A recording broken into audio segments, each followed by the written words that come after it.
looking at you. It ain't got nothing to do with we love you, we knew you, we know your family. As a matter of fact, we'll take you in. You go into exile and come on into our state.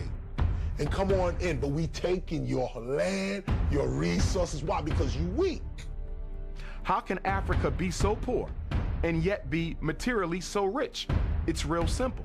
The answer lies in the Structural Adjustment Programs, SAP, the Structural Adjustment Programs that are imposed on African nations by the International Monetary Fund of Washington, D.C., the World Bank of Washington, D.C., and USAID.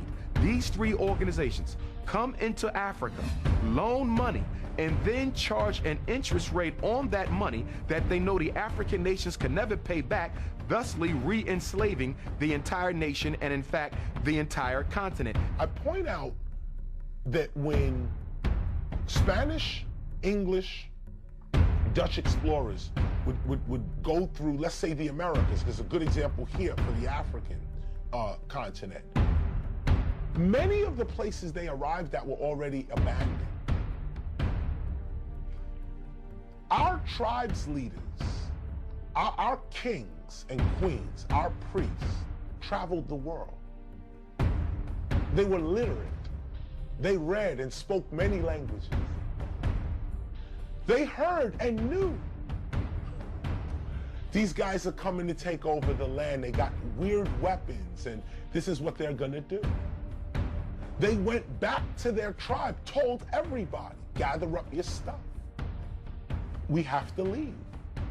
There is an invading force coming. We have to go.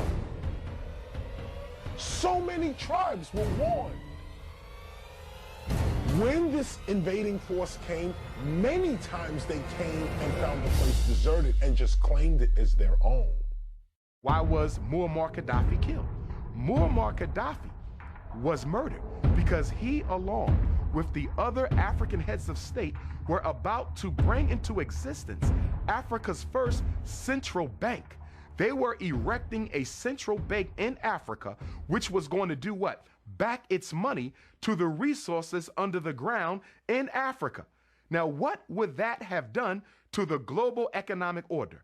Remember, the United States dollar isn't backed on any natural resource. The British pound isn't backed on any natural resource. The Canadian dollar, the European Union, their currency isn't backed on any natural resource because Europe doesn't have a lot of natural resources. Africa does. So if they would have been successful in creating a central bank of Africa, coming up with a unitary currency, and then backing that currency to the material wealth under the soil, they would have bankrupted every other economic system in this world from America to Europe to China. That was revolution, and that's why Muammar Gaddafi had to be assassinated, because he was about to help the African heads of state eliminate modern slavery and neocolonialism from the continent.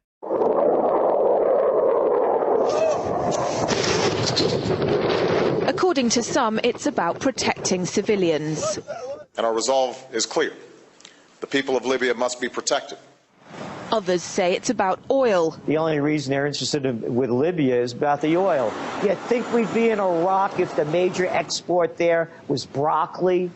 But some are convinced intervention in Libya is all about currency, specifically Gaddafi's plan to introduce the gold dinar, a single African currency made from gold, a true sharing of the wealth. It's one of these things that you have to plan almost in secret, because as soon as you say you're going to change over from the dollar to something else, you're going to be targeted. There were two conferences on this, one in '96 and another one in the year 2000, called the World Mataba Conference, organized by Gaddafi. And everybody was interested. I think most countries in Africa were keen. Gaddafi didn't give up. In the months leading up to the military intervention, he called on African and Muslim nations to join together to create this new currency that would rival the dollar and euro. They would sell oil and other resources around the world only for gold dinars. It's an idea that would shift the economic balance of the world. Countries' wealth would depend on how much gold they have, not how many dollars they trade. And Libya has 144 tons of gold. The UK has double that, but 10 times the population. If Gaddafi had an intent to try to reprice his oil or whatever else the country was selling in the global markets and accept something else as a currency, or maybe launch a gold dinar currency, any move such as that would certainly not be welcomed by the power elite today who are responsible for controlling the world's central banks. So yes, that would certainly be something that would cause his immediate dismissal and the need for other reasons to be brought forth for removing him from power. It's happened before. In 2000, Saddam Hussein announced Iraqi oil would be traded in euros, not dollars. Sanctions and an invasion followed. Some say because the Americans were desperate to prevent OPEC from transferring oil trading in all its member countries to the euro. A gold dinar would have had serious consequences for the world financial system, but may also have empowered the people of Africa, something black activists say the US wants to avoid at all costs.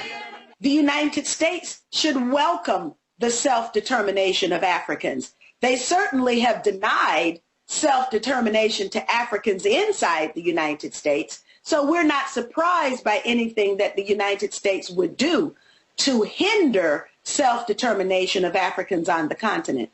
The UK's gold is kept here in a secure vault somewhere in the depths of the Bank of England.